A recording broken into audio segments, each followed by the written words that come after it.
So today I'm going to be doing a remote start install on a 2019 Mazda CX-5 Grand Touring.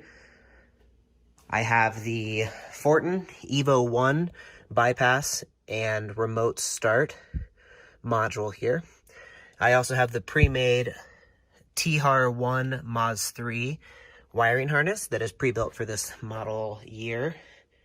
And then I also have the Fortin Flash Link updater. My MacBook Pro is dual booted into Windows because their software only runs on Windows. But you've got the Fortin Flash Link updater here, the Flash Link manager. You'll want to make sure that that is on the most recent firmware. That way you can get everything updated correctly. So let's go ahead and start the install. All right, the first thing you're going to do is use the ever elusive 10mm socket and take off the negative terminal of the battery. So as you can see, I've used a zip tie to secure it to the other part of the ground cable here. That way it doesn't accidentally fall back down and contact the negative terminal while you are doing the install. Next step is to remove the two screws that retain the bottom part of this cover. There's one here and one here. So just a very simple Phillips head screwdriver. Get those out. After you get the screws taken off, you're going to want to separate the column from each other here. So the bottom piece and the top piece separate and expose the bottom of the steering column. What you want to do is use a flat blade like a putty knife to very gently go in here and pry these retaining clips apart, making sure not to break anything. And you'll want to do that on both sides of the steering column here. For that tight corner here, I'm going to switch over to a blade. And again, pop, there we go. As you can see, I'm marred up the plastic a little bit, but got that off. Now, once you have it separated from each other, you're just going to reach underneath and pull this piece down and out towards the seat. There's a little retention clip in here. There we go. So that little retaining piece right there in the middle fits up into this little bracket here. So you make sure, don't pull straight down because you'll snap that. So you make sure you push it towards the steering wheel to remove it. All right, next step is to locate the two wiring harnesses that we are going to be removing to install the wiring harness for the new module. As you can see, there are those white clips right behind that retention clip that I showed you earlier. You're going to just pull both of those out by pushing on the button and pulling them out. So here is one, and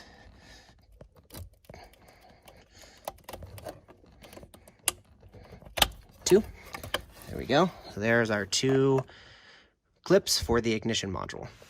All right, so now we're going to unbox the Evo-One. So as you see, there it is on top. We've got the Fortin Evo-One and the serial number.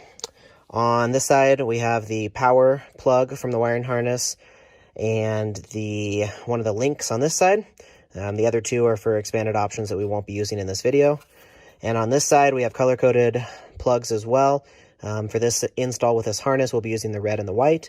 The black closest to the left here is actually for the programming link to connect it to the computer. As you can see, there's the button underneath there, which we'll be using in further steps to program the unit. And then it has this yellow wire loop. That is supposed to be cut for automatic transmissions and left intact for manual transmissions. Since this is an automatic transmission, we will be cutting that here shortly. As you can see as well, in the box, there's a bunch of wiring harnesses that have male plugs on one end of it. And then on the other end is the wires that you would use to splice it to the existing connectors. Since we are using a wiring harness as opposed to a connectors, we can actually just leave everything else in the box and just take the module out. All right, the next thing we're unboxing is the Thar-One-Maz3 wiring harness. So here it is. Yep, pretty standard wiring harness here. So, all right, looks like 2 male plugs on this side, 2 female plugs on this side, and then on the side that actually connects to the module, we've got 1, 2, 3, and the red 4 plugs that will go into the module eventually. So let's go ahead and get all this stretched out. All right, so here's the wiring harness after unpackaging. I also cleaned up some of the wires that I won't be using in this install. So for example, this wire on the top side of the wiring harness would actually connect to the light module, the switch here. It would connect inside here to control some of the features of the lights. However, since we're going to be using the bypass module, we won't need that. And over here, this is some of the unused plugs, unused wires from the bottom side of the module. So that plug will go into the module, and then these are just unused in this install. So I went ahead and cleaned them up and put them all together, so that way we can have a nice clean install at the end. All right, so let's go ahead and get this wiring harness installed. So here are the female ends of the wiring harness. Let's go ahead and get those clipped in. There's 1 and 2. Now we're going to take the male ends of the wiring harness, and I'm actually going to go ahead and tuck the rest of this back in down here. So we're going to move this down, reach up underneath, and pull it down behind the dashboard. The plastic cover here, making sure to keep this portion of the module up. Go ahead and retain those cords down there. Now we're going to reach up underneath the ignition here, up into the steering column, and we've got the 2 plugs. The smaller one is going to go on the right side. The larger one is going to go on the left side, and they get installed with the buttons here facing down towards the floor mats. So let's go ahead and get this one installed. There's a click. We like hearing those. I'm going to fish this back through just to make it cleaner. Let's see. There we go. And click. There we go. So now we've got the original male ends here into the female side of the wiring harness, down through the wiring harness, and the male ends of the wiring harness back up where the original plugs were. So that is everything that we need to do on this side. Now we'll move down to the module. All right, now that the wiring harness is installed, we can go ahead and reconnect the battery. So I'll clip off my retention zip tie there. Connect the battery terminal. Whoops. There we go. Keep that connected. And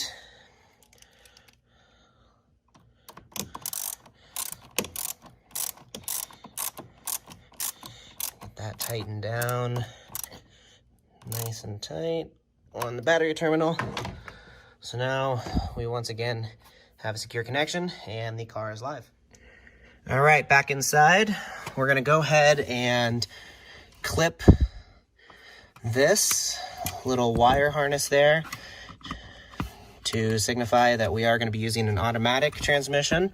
So as you can see, it's now separated. For good measure, I just went ahead and bent them back just so they won't accidentally contact each other. Don't think that will do anything, but call it my OCD coming out there.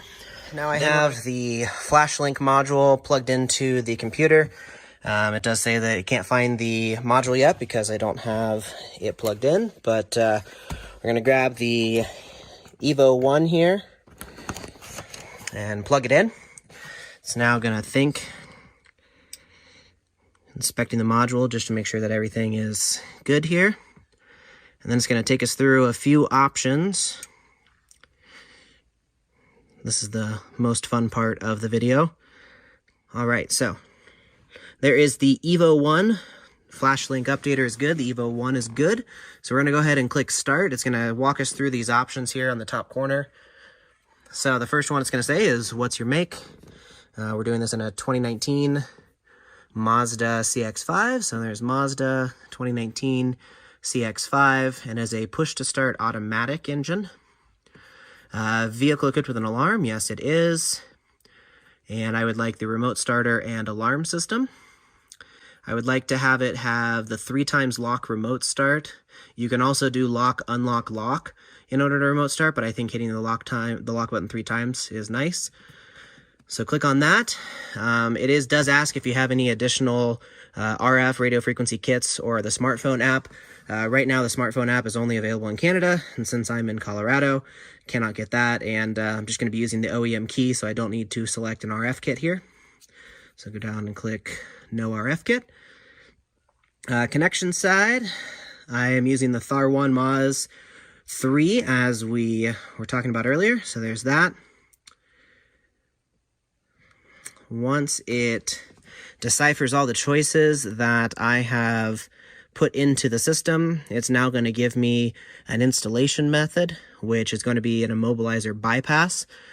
So we're going to go ahead and click flash, and it's going to go ahead and update. You can see this little bar at the bottom will walk you through the update. All right, so now it is rebooting the module, and we get 100%. And we get loading module data again, accessing information from the Evo-One. And now you can see the firmwares are updated there. So 8505 and the remote start is 1.24, which is the newest firmwares. And again, it confirms the different options we had checked before. Once we get the actual bypass key from the car, we'll be using this decryptor, which is right there. I'll show you that as soon as we get the next part of the install put together. So follow the programming directions here. Pretty simple process. First thing you're going to do is click and hold the button on the side that I showed you earlier. Click and hold that, and you're going to take your 6-pin connector from the wiring harness, and you're going to insert it until it clicks. Now it's going to go through this little lighting scheme here where it goes red, yellow, red and blue together, and then blue. It does ask you to release it while it is blue. So there is blue, release. If it stays lit blue, you've done it correctly. So now that it is blue, it is ready to accept the ignition sequence. So we need to connect the rest of the harnesses. So here's this one. And then on this side, we've got red to red and white to white. And there we go. The module is ready to take the ignition sequence. So once those are connected, we're going to go ahead and, without pressing the brake pedal, we're going to push the start button twice to turn the ignition on. So accessory mode and then on. It's going to go through this little flashing sequence of red, yellow, blue, red, yellow, blue. After it has read the keystrokes, the actual encrypted ignition sequence that is in the car, it's going to turn and just alternate the red and yellow lights back and forth. Excuse me. Once it reads it, it'll just go to blue and stay blue. There it is. And now the ignition will go off. And so once it's in the flashing red and yellow, we're going to go ahead and disconnect all of the connectors here. So the 20 pin, the 2 pin, 6 pins on that side, and the big 6 pin. Had a little problem with this one earlier. Oh, it's a little tight, which is good. There we go. So now we have the Evo-One module again. I'm going to go ahead and plug it back into the programming module here. And go ahead and set it up here on the seat. All right, once it gets through that loading sequence, it's going to read all those options that we programmed earlier. We are going to go over here to decryptor, which is the bottom setting here in the list. Decryptor. Now it's going to take that data from the module, from the ignition sequence. It's going to send it up to the servers, get a key code to be sent back to the module, which will then allow it to act as if it's a key. All right, once it gets the signal back from the server, it has the bypass key code is being sent to the unit. Once this status bar finishes, we'll be able to install it back in the vehicle and test it out. All right, now we get decryptor process complete. The module is ready for use. So let's go ahead and disconnect it from the flash link here. Go ahead and pull that out. And now we'll plug it back into the wiring harness, and I will show you how it works. All right, so now we have it all plugged back together. We're gonna go ahead and test it out, make sure it works. So go ahead and close the door. It's locked. All right, so now we're gonna take the factory key. We're gonna hit it 1, 2, 3 times. 1, 2, 3.